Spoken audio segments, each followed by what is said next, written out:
વિદ્યાર્થી મિત્રો, વિદ્યુત ચુંબકીય તરંગની લગભગ 4 લાક્ષણિકતા આપણે ગઈકાલે જોઈ હતી.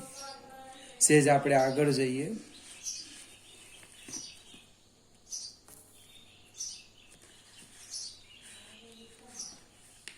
જે ક્રમ હશે તે મુક્ત અવકાશમાં, જે આપણે શરૂઆતમાં વાત કરી લીધી, મુક્ત અવકાશ એટલે કે શૂન્ય અવકાશમાં ઈ સદિશ અને બી સદિશ બને તરંગ પ્રસરણ ને લંબ એવા સમતલમાં પરસ્પર લંબ દોલન કરે છે. શરૂઆત આપણે આનાથી જ કરી હતી કે શૂન્ય અવકાશમાં વિદ્યુત ક્ષેત્ર અને ચુંબકીય ક્ષેત્ર તરંગ પ્રસરણને લંબ એવા સમતલમાં પરસ્પર લંબ દોલન કરે છે. શૂન્ય અવકાશમાં કહેવાનો અર્થ તરંગના પ્રસરણ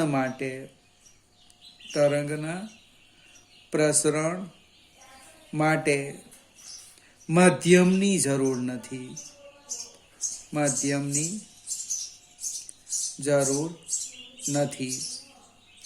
માટે આ જે તરંગ છે તેને એક બિન યાંત્રિક અને બીજું લંબગત તરંગો કહે છે.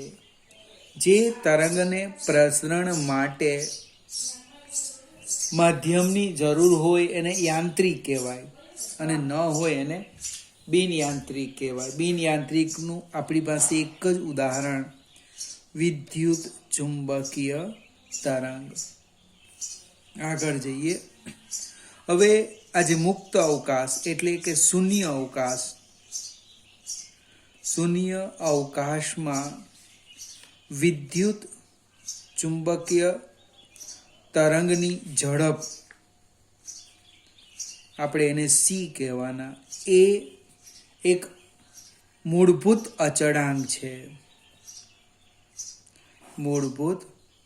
અચળાંક છે. જે તરંગ લંબાઈથી સ્વતંત્ર છે. તરંગ લંબાઈથી સ્વતંત્રનો અર્થ શું થવાનો? કે જુદી જુદી તરંગ લંબાઈ વાળા વિદ્યુત ચુંબકીય તરંગો છે, એ દરેકનો શૂન્ય અવકાશમાં વેગ સમાન છે. પણ જો એ માધ્યમમાં દાખલ થશે ત્યારે એને વેગ બદલાય. કેમ? તો કે તરંગ લંબાઈ પર આધાર રાખે છે. ફરીથી પ્રકાશનો વેગ, ઝડપ સી જે કહીએ, એક અગત્યનો અને મૂળભૂત અચળાંક. કેમ? તો કે તરંગ લંબાઈથી સ્વતંત્ર છે અને એનું મૂલ્ય આપણે લગભગ આમ લઈએ 3 × 10⁸ મીટર પર સેકન્ડ. એસઆઈ પદ્ધતિમાં અંતરનો એકમ મીટરની વ્યાખ્યા આપવામાં આપણે આનો ઉપયોગ કરીએ છીએ. કેવી રીતે કરીએ? તો કે પ્રકાશ મીન્સ વિદ્યુત ચુંબકીય તરંગે 1/c સેકન્ડમાં કાપેલા અંતરને 1 મીટર કહે છે. ફરીથી મુક્ત અવકાશમાં વિદ્યુત ચુંબકીય તરંગે આટલા સમયમાં 1/c સેકન્ડમાં કાપેલા અંતરને 1 મીટર કહે છે.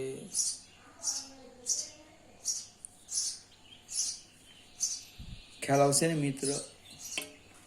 આ મીટરની વ્યાખ્યા કેવી રીતે લખી એને સમજવા પ્રયત્ન કરીએ. કે વેગ બરાબર અંતર ભાગ્યા સમય. તો અંતર કેવી રીતે લખાય? આમ, અંતર બરાબર વેગ ગુણ્યા સમય. હવે શૂન્ય અવકાશમાં પ્રકાશનો વેગ v અને સમય લીધો 1/c. c ને c નીકળી ગયો, જવાબ આવી ગયો 1 મીટર. ફરીથી એકને એક વાત કરું. મુક્ત અવકાશમાં પ્રકાશે એટલે કે વિદ્યુત ચુંબકીય તરંગે આટલા સમયમાં કાપેલા અંતરને 1 મીટર કહે છે. આગળ જઈએ, લાક્ષણિકતાની વાત કરીએ તો હર્ટ્સે એના પ્રયોગ પરથી દર્શાવ્યું કે આ જે વિદ્યુત ચુંબકીય તરંગ છે, વિદ્યુત ચુંબકીય તરંગો એ વિવર્તન, વક્રીભવન, આપણે જે હવે પછી શીખવાના છે, વિવર્તન, વક્રીભવન અને ધ્રુવીભવન અનુભવે છે. હવે આવું કેમ કહેવું પડે? એ પણ વિચારવા જેવી વસ્તુ છે કે વિદ્યુત ચુંબકીય તરંગો વિવર્તન, વક્રીભવન અને ધ્રુવીભવન અનુભવે છે. હર્ટ્સે બે ક્રમિક નિસ્પંદ બિંદુ વચ્ચેનું અંતર, હવે નિસ્પંદ અને પ્રસ્પંદ બિંદુ આપણે શીખા નથી એટલે પહેલા એ સમજાવું. આપણે ગતિ કરતું તરંગનો આકાર આવો આવે, આ ગતિ કરતું તરંગ. ગતિ ન કરતું તરંગ છે એ સમજાવું. આવું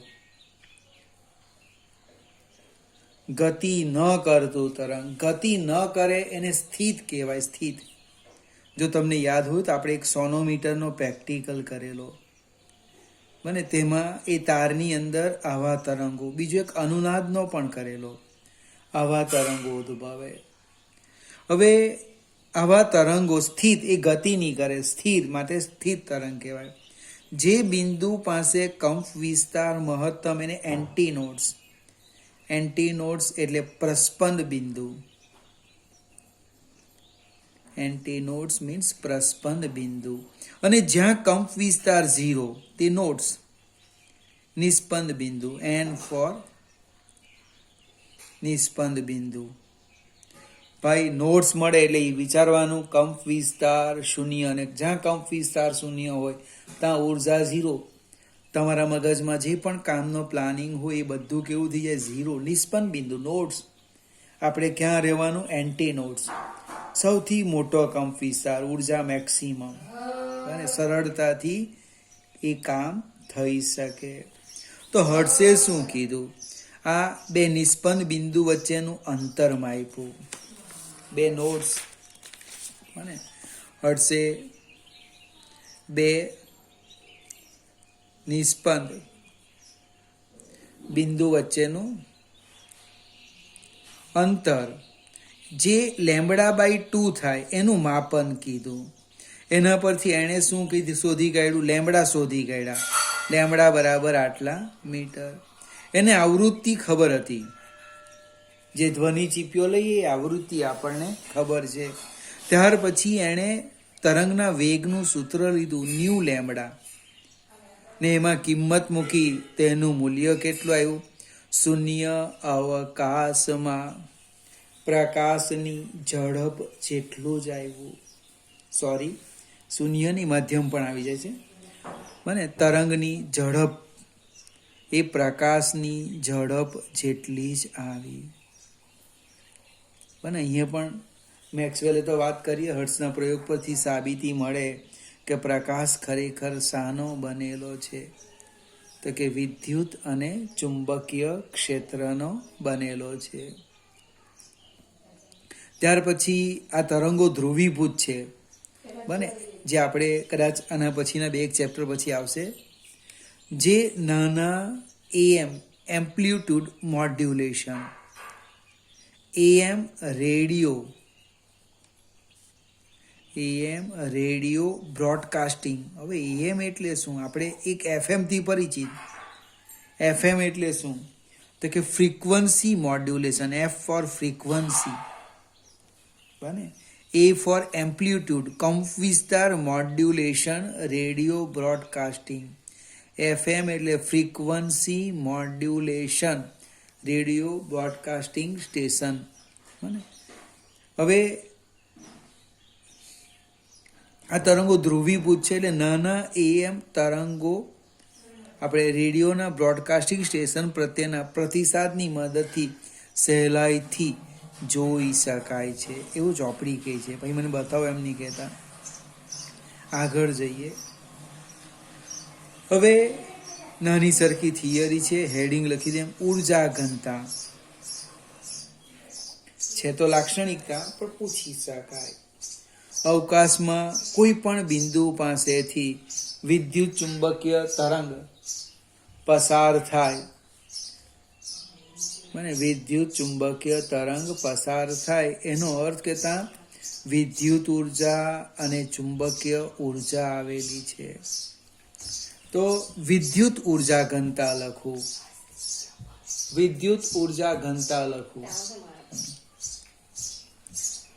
વિદ્યુત ઉર્જા ઘનતા રોઈ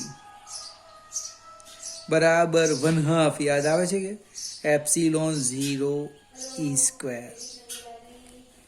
બને ચુંબકીય ઉર્જા ઘનતા રોબી બરાબર 1/2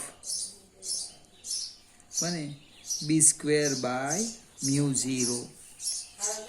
આ લગભગ આપણે 6ઠ્ઠા કા 7મા ચેપ્ટરમાં એક્ઝામ્પલમાં જોયેલું ઉર્જા ઘનતા, અને આ બીજા ચેપ્ટરમાં કેપેસિટરમાં આવેલું.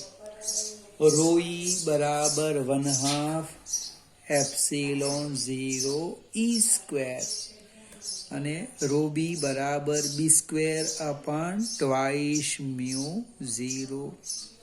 તો એકમ કદ દીઠ કુલ ઉર્જા લખીએ અવકાશમાં, તો કે રોઈ પ્લસ રોબી. કિંમત મૂકો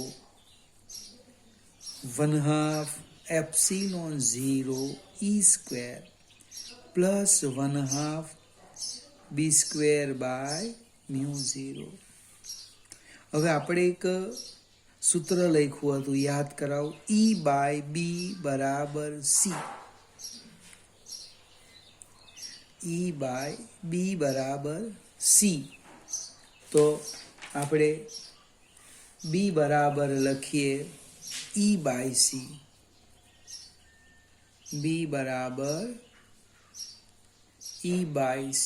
કિંમત મૂકવાની અંદર શું થાય જો સમીકરણ 1 રો બરાબર 1/2 epsilon 0 E square plus 1/2 μ0 E square by C square. સમીકરણ 2.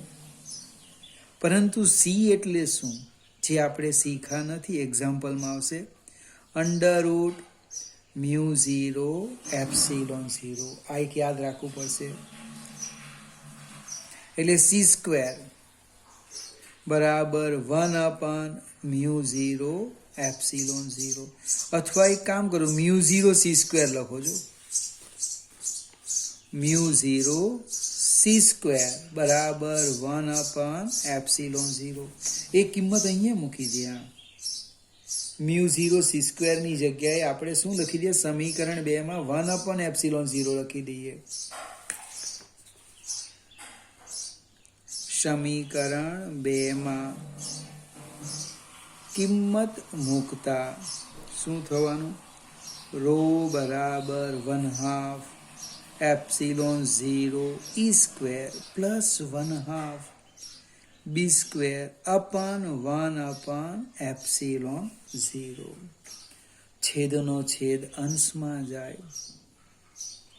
1/2 epsilon 0 E square plus 1/2 epsilon 0 E square. અહીં મારી ભૂલ હતી, E સ્ક્વેર આવે, B નહીં. બને બી ને તો આપણે ઈમાં રૂપાંતર કર્યું એટલે ઈ છે. બંને પદો સરખા છે, સરવાળો કરો. ટ્વાઇસ 1/2 એપ્સિલોન 0 ઈ સ્ક્વેર, લગભગ 2 ને 2 નીકળી જશે એટલે ઉર્જા ઘનતા એપ્સિલોન 0 ઈ સ્ક્વેર. આ ઉર્જા ઘનતાનું સૂત્ર આવ્યું. કદાચ પૂછી પણ શકાય, મને ટૂંકમાં પૂછાય એટલે 2 માર્કમાં. બરાબર, જે માધ્યમમાંથી વિદ્યુત ચુંબકીય તરંગો પસાર થાય છે તે માધ્યમમાં ઉર્જા ઘનતાનું સૂત્ર મેળવો. તો આ સૂત્ર આવી ગયું. આગળ જઈએ, જે ક્રમ આવે વિદ્યુત ચુંબકીય તરંગો, વિદ્યુત ચુંબકીય તરંગો જે સપાટી પર આપાત થાય છે અને તે સપાટીના વેગમાનમાં ફેરફાર થાય છે.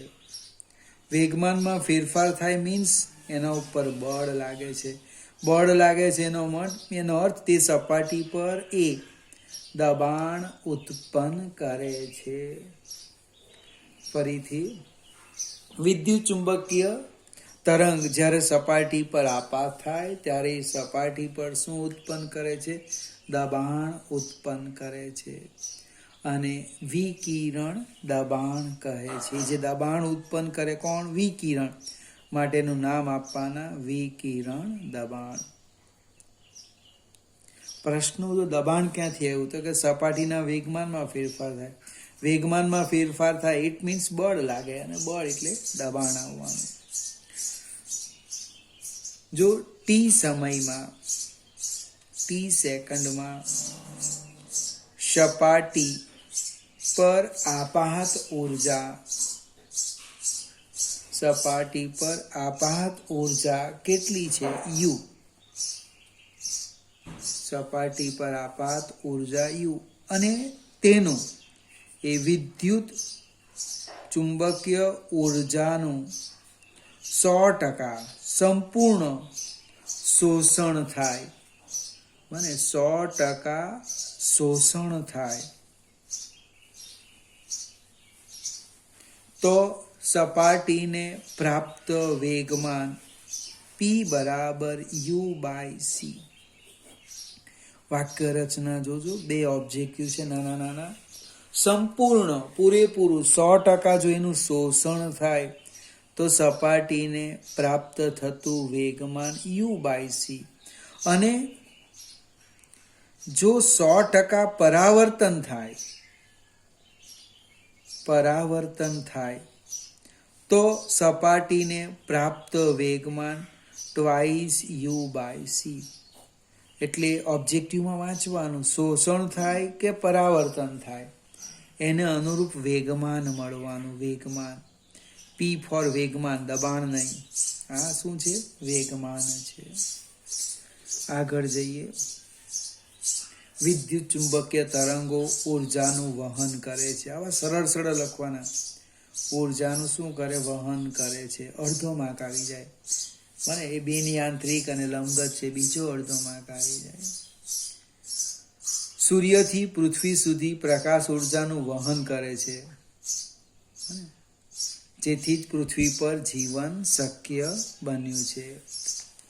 ઉદ્ગમથી દૂરના વિસ્તારમાં, આ થોડું કોમ્પ્લિકેટેડ છે, હમણાં વાંચજો, વિચારજો, પછી પાછા ચર્ચા કરીશું. ઉદ્ગમ સ્થાનથી દૂરના વિસ્તારમાં ઈ અને બી વચ્ચેનો કળા તફાવત અને સમાન કળામાં દોલન કરે. વિદ્યુત અને ચુંબકીય ક્ષેત્ર ના દોલનો સમાન કળામાં થાય છે. સમાન કળાનો અર્થ સમજાવો. એક સાથે શૂન્ય થાય, એક સાથે મહત્તમ થાય. ઉદ્ગમથી દૂરના વિસ્તારમાં વિદ્યુત અને ચુંબકીય ક્ષેત્રના સદિશો સમાન કળામાં દોલન કરે છે. આ લખી શકાય, અડધો માર્ક આવી જાય. અને ઈ ક્રોસ બીની દિશા એ વિદ્યુત ચુંબકીય પ્રસરણની દિશા. વિદ્યુત ચુંબકીય તરંગના પ્રસરણની દિશા. ફરીથી આ બધા નાના નાના છે, ઉર્જાનું વહન કરે. અડધો માર્ક દૂરના વિસ્તારમાં ઈ સદિશ અને બી સદિશ સમાન કોણામાં દોલન કરે. અડધો માર્ક. ઈ ક્રોસ બીની દિશા એ વિદ્યુત ચુંબકીય તરંગના પ્રસરણની દિશા. બને આપણે યાદ આવે ફિગર તો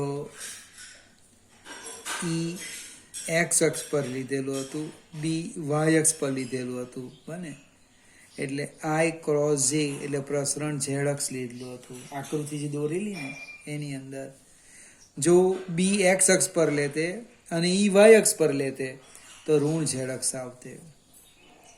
એટલે ઈ ક્રોસ બી ની દિશા વિદ્યુત ચુંબકીય તરંગના પ્રસરણની દિશા.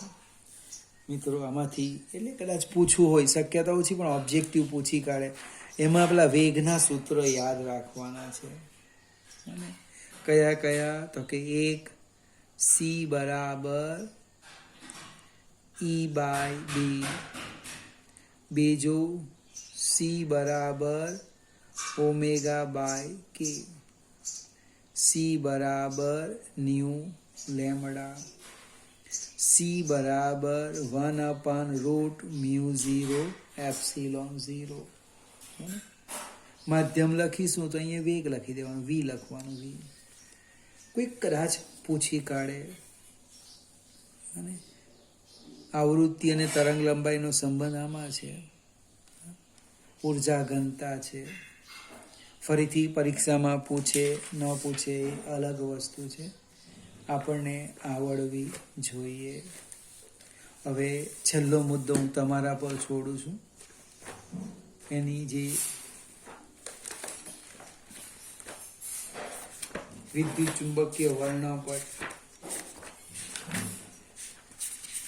એ વર્ણપટમાં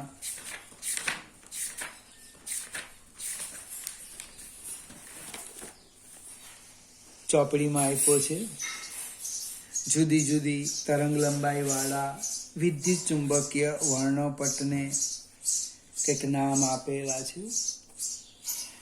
હવે આપણે તરંગ લંબાઈ કે આવૃત્તિ બંને એકબીજાના વ્યસ્તમાં છે, એટલે કોઈ એક યાદ રાખીશું. તરંગ લંબાઈ લઈએ તો સૌથી નાની તરંગ લંબાઈ વાળું તરંગ અહીંયા છે અને સૌથી મોટી તરંગ લંબાઈ અહીંયા છે. આવૃત્તિમાં બદલાઈ જાય, નાનું હોય તો મોટું થશે, યાદ રાખજો. હવે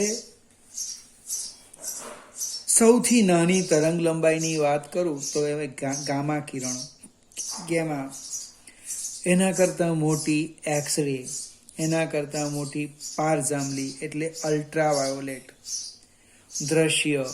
દ્રશ્ય પછી પારરક્ત, પારરક્ત પછી માઇક્રો તરંગો, રેડિયો તરંગો, અને લાંબા, આ ટૂંકા રેડિયો તરંગો આવવાના, આ લાંબા રેડિયો તરંગો આવવાના. હવે આપણો જે ગાળો છે એ દ્રશ્ય પ્રકાશ. આપણી આંખ આ વિસ્તારના વિદ્યુત ચુંબકીય તરંગ માટે સંવેદના અનુભવે છે. બાકીના આ બધા તરંગો માટે આપણે કેવા છે? આંધળા છે.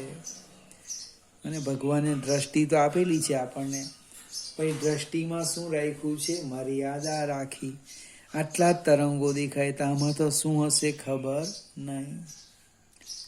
આપણા સિવાય કેટલાક પ્રાણીઓ પણ પારરક્ત કે પારજાંબલી વિભાગમાં સંવેદના અનુભવે. એમાં એક લગભગ સાપ આવે છે, બીજો કૂતરો આવે, કૂતરા, ત્રીજું ચામાચીડિયું આવે. એ દ્રશ્ય પ્રકાશ ઉપરાંત આમાંથી પણ એ સંવેદના અનુભવે છે. હવે યાદ રહેવું જોઈએ, સૌથી ટૂંકી લંબાઈ ગેમા, અથવા તો ટેકનિકમાં આપણે અંગ્રેજીમાં એક્સ વાય લખીએ તો વાય એક્સ, પહેલાં યોગેશ લઈ લેવાનું, ગેમા, પછી એક્સ રે, બને. પછી પારજાંબલી એટલે અલ્ટ્રાવાયોલેટ. પછી દ્રશ્ય અને પાર રક્ત અને ઇન્ફ્રારેડ. અને આ ક્રમ આટલો તો યાદ રાખવાનો. વાય અક્ષ, એક્સ વાયની જગ્યાએ શું? વાય અક્ષ. કેમાં? એક્સરે. દ્રશ્યની ઉપર પારજાંબલી અને દ્રશ્યની નીચે પાર રક્ત. તરંગ લંબાઈ વધતી જાય છે, આવૃત્તિ આમાં ઘટતી જાય. આપણે તરંગ લંબાઈમાં જ પડવાનું. અને પાર રક્ત પછી માઇક્રો તરંગો, ટૂંકા રેડિયો તરંગો, એટલે એ પછી રેડિયો તરંગો શરૂ થાય છે. ક્વિક ઓબ્જેક્ટિવમાં કામ લાગશે. બને. હવે એ દરેક વિભાગને અનુરૂપ સમજૂતી આપેલી છે, શામાં ઉપયોગ થાય. બને. એ બધી તમારે ચોપડીમાંથી જોઈ લેવાની. આ સાથે લગભગ ચેપ્ટર અહીં પૂરું થઈ જાય છે. અને 3-4 એક જે એક્ઝામ્પલ છે એ આના પછીના વિડીયોમાં હું ગણીને મોકલાવીશ. ટૂંકમાં આજે તરંગોનો વિસ્તાર છે, એનો આપણે જે ઉપયોગ કરવાના છે એની આખી માહિતી આપેલી છે. એ તરંગ લંબાઈનો વિસ્તાર, આવૃત્તિ, ઉદ્ગમ સ્થાન, એના ગુણધર્મ. એમ તો પૂછવું ન જોઈએ, પણ જે પ્રચલિત છે, પ્રચલિત વિદ્યુત ચુંબકીય તરંગો જેનો આપણે ઉપયોગ કરીએ એના વિશેની કંઈક માહિતી MCQમાં પૂછી શકાશે. એટલે તમને જે યોગ્ય લાગે તો અંડરલાઈન કરી દેજો, જેથી યાદ રહે.